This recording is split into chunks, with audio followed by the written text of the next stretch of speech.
मेरा नाम डॉक्टर कपिल कुमार आनंद है और मैं असिस्टेंट प्रोफेसर हूँ पॉलिटिकल साइंस विषय में। और जैसा कि आप सबको पता है कि अभी जो पूरे भारत में, पूरी दुनिया के अंदर जो है वो लॉकडाउन की स्थिति चल रही है, क्योंकि कोरोना जैसी महामारी जो है उसके वजह से पूरे दुनिया के अंदर जो है परिस्थितियाँ खराब हो रखी हैं और सब लोग अपने घर के अंदर हैं। आप घर में रहें, सुरक्षित रहें। और मैं चूँकि पॉलिटिकल साइंस का टीचर हूँ, लंबे समय से मैं इस विषय को पढ़ा रहा हूँ, तो मेरे मन में काफ़ी लंबे समय से ये विचार आ रहा था कि क्यों ना जो इस विषय के जो स्टूडेंट्स हैं, विद्यार्थी हैं, जो कि इसकी तैयारी कर रहे हैं, चाहे वो प्रतियोगिता परीक्षा की तैयारी कर रहे हैं, first grade, second grade, third grade की तैयारी कर रहे हैं, यूजीसी नेट की तैयारी कर रहे हैं, या फिर वो BA second year, first year, third year, MA previous final के स्टूडेंट्स हैं, तो उन सभी चीज़ों को मद्देनज़र रखते हुए मैं आप सबके बीच में जो है मेरा ये विचार है कि क्यों ना राजनीति विज्ञान के जो महत्वपूर्ण टॉपिक हैं, जैसा कि अभी मैंने आपको थोड़ी देर पहले कहा, वो जिन जिन विषयों से संबंधित हैं वो विषय मैं आप सबके बीच लेकर आऊँगा।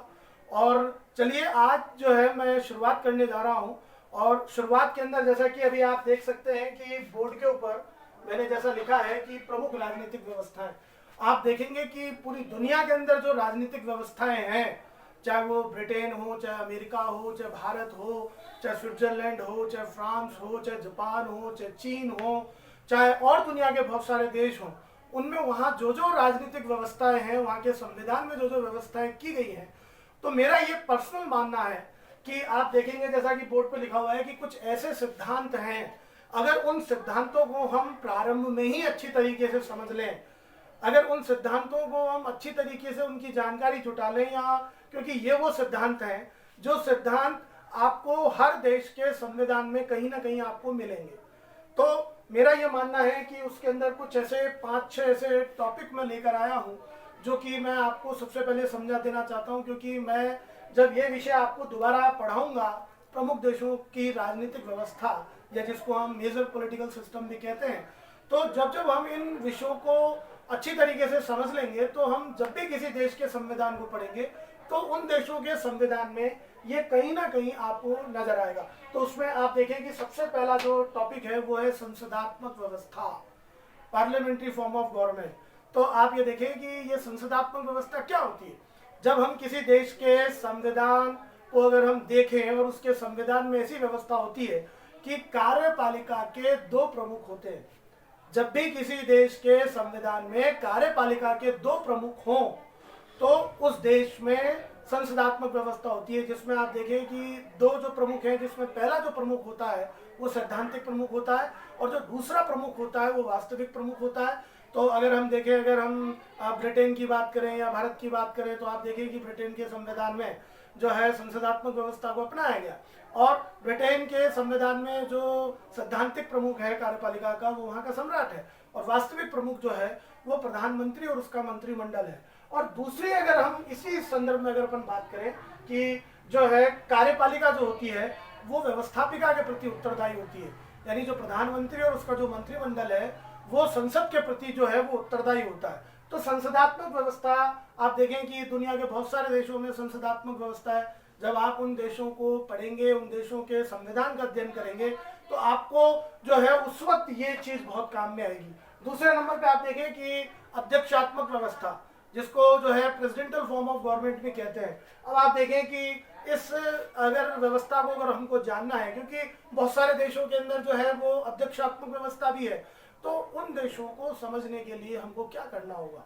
उन देशों के संविधान को समझने के लिए, या उस व्यवस्था की जो प्रमुख जो विशेषता है जिनको हम कैरेक्टरिस्टिक्स बोलते हैं वो कौन कौन से, जिसमें आप देखें नंबर 1 पे शक्ति पृथक्करण, यानी कि जिन देशों के संविधान में ये व्यवस्था होती है उस देश के अंदर शक्ति पृथक्करण होता है, यानी कि जो सरकार के 3 अंग है, कार्यपालिका, व्यवस्थापिका, न्यायपालिका, तो ये जो तीनों अंग हैं ये एक दूसरे से क्या होते हैं, अलग होते हैं।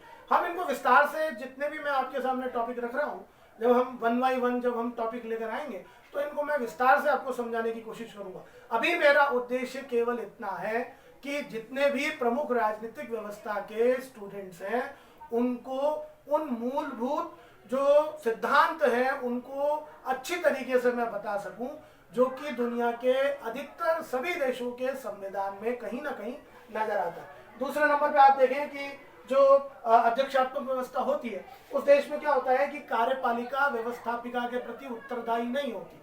जैसा हमने संसदात्मक व्यवस्था में देखा था कि जो कार्यपालिका है वो व्यवस्थापिका के प्रति उत्तरदायी होती है, लेकिन इस अध्यक्षात्मक व्यवस्था के अंदर कार्यपालिका विधायिका के प्रति जो है वो उत्तरदायी नहीं होती। अगला जो है कार्यपालिका का निश्चित कार्यकाल। आप देखें कि ये जो व्यवस्था है अमेरिका के अंदर है और अमेरिका की जो कार्यपालिका है वो वहाँ का राष्ट्रपति है और उस राष्ट्रपति का निश्चित कार्यकाल होता है वो है 4 वर्ष का। तो जिन जिन देशों में जो है ये सिस्टम होता है उन देशों की जो कार्यपालिका होती है, कार्यपालिका की शक्ति जिन हाथों में होती है उनका कार्यकाल निश्चित होता है। इसके बाद में जो राष्ट्राध्यक्ष होता है वो नाम मात्र का ना होकर वास्तविक प्रमुख हो, कार्यपालिका का प्रमुख होता है। राष्ट्रपति क्या होता है वो कार्यपालिका का प्रमुख होता है। अगर आप देखें कि जहाँ जहाँ जिन जिन देशों में ये व्यवस्था होती है उस देश के अंदर जो शासन का जो प्रमुख होता है वो राष्ट्रपति होता है। आगे अगर अपन चलेंगे, मैंने जो तीसरा जो पॉइंट लिया है वो लिया है मैंने संघात्मक व्यवस्था, जिसको कि हम फेडरल सिस्टम भी बोलते हैं। अब आप देखें कि इसकी भी कुछ विशेषताएं हैं, हम इनको मोटा मोटा अभी समझने की कोशिश करेंगे, लेकिन जब हम विषयवार जब हम इन टॉपिक्स को लेकर और हम पढ़ने की कोशिश करेंगे, जब हम इनको अच्छे तरीके से समझने की कोशिश करेंगे। फिलहाल अभी हम तीसरे पॉइंट पे चलते हैं, संघात्मक व्यवस्था। उसमें आप देखें कि शक्तियों का जो विभाजन है वो केंद्र और राज्यों के बीच में होता है, क्योंकि जो केंद्र और राज्यों के बीच में शक्तियाँ बटी हुई होती हैं, केंद्र अपने में स्वतंत्र है और राज्य जो है वो अपने में स्वतंत्र है। इनको संविधान के द्वारा अधिकार दिए जाते हैं। एक बात मैं यहाँ पर और बता देना चाहता हूँ कि चाहे केंद्र सरकार हो चाहे राज्य सरकार हो, उनको संविधान के दायरे के अंदर ही कानून बनाने का अधिकार जो होता है। अगर वो संविधान के दायरे से बाहर निकलकर यदि वो कानून बनाने की कोशिश करते हैं तो न्यायपालिका के पास में पावर होती है, जिस शक्ति के अंतर्गत जो है न्यायपालिका उस कानून को अवैध घोषित करने की शक्ति रखती है।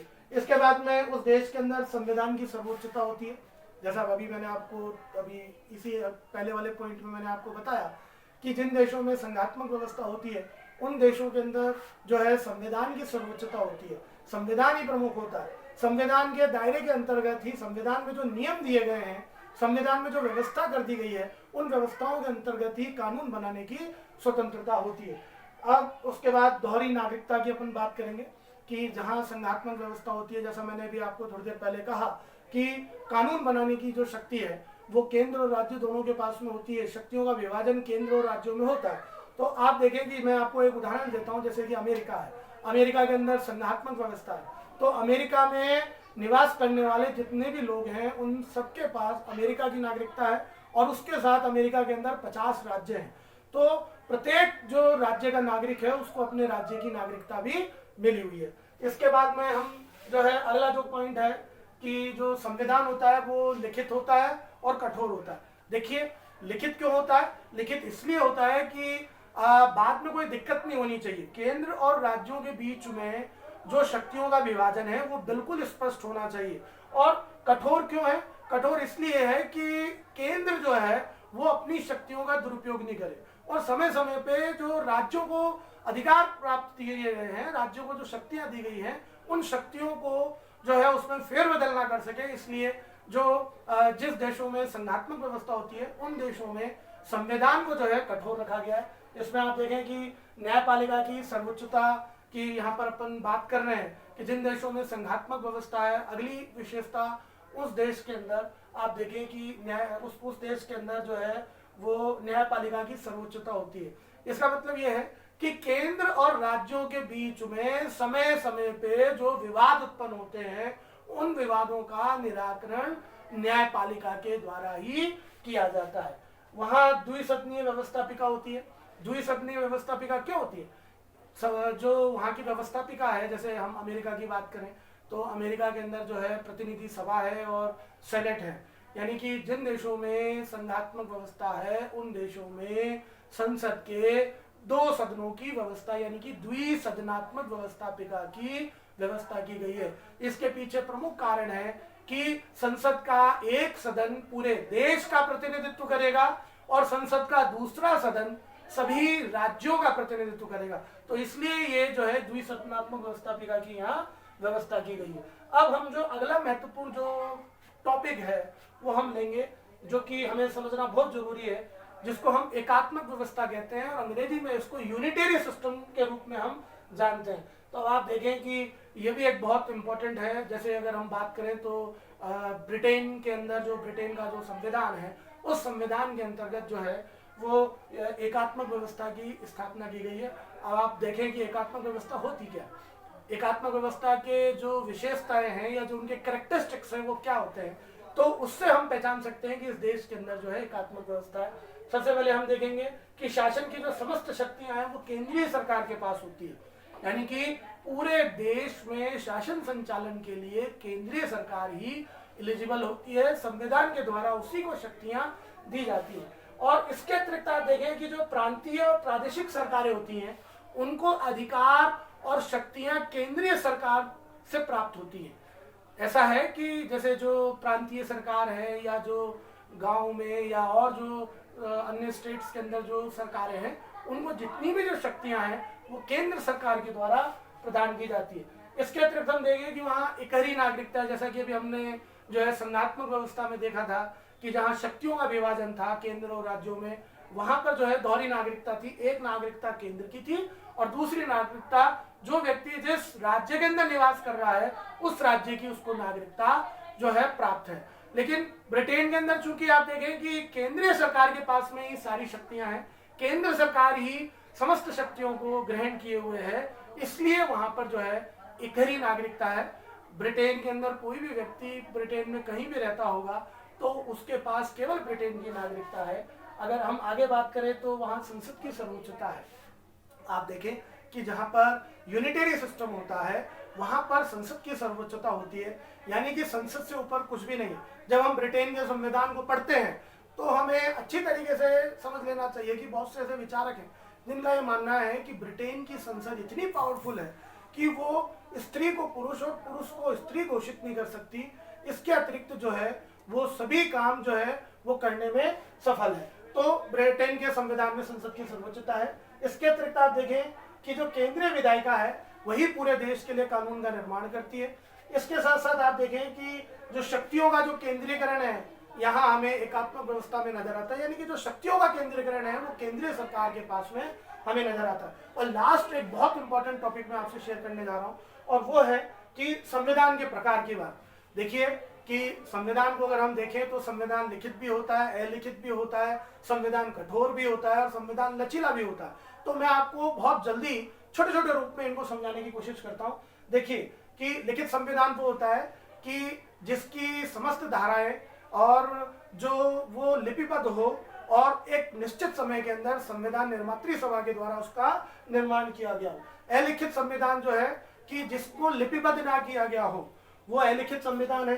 कठोर संविधान और लचीले संविधान में भी बड़ा अंतर है। आप देखें कि जब संविधान जिस व्यवस्था के तहत जो है कानून बनाया जाता है, यदि उस व्यवस्था के तहत ही यदि संविधान में संशोधन कर दिया जाता हो तो वो लचीला संविधान होता है। और जिन देशों में कठोर संविधान है उन देशों के अंदर आप देखें कि ये व्यवस्था की गई है कि कानून बनाने की और संविधान में संशोधन करने की जो व्यवस्थाएं हैं वो अलग अलग होती है। तो डियर स्टूडेंट्स, इस तरीके से आपने देखा, मैंने आपको प्रमुख राजनीतिक व्यवस्थाओं का जो पेपर है इसके जो प्रमुख सिद्धांत हैं जो कि आपको हर संविधान के अंदर कहीं ना कहीं आपको ये नजर आएगा, मैंने आपको समझाने की कोशिश करी।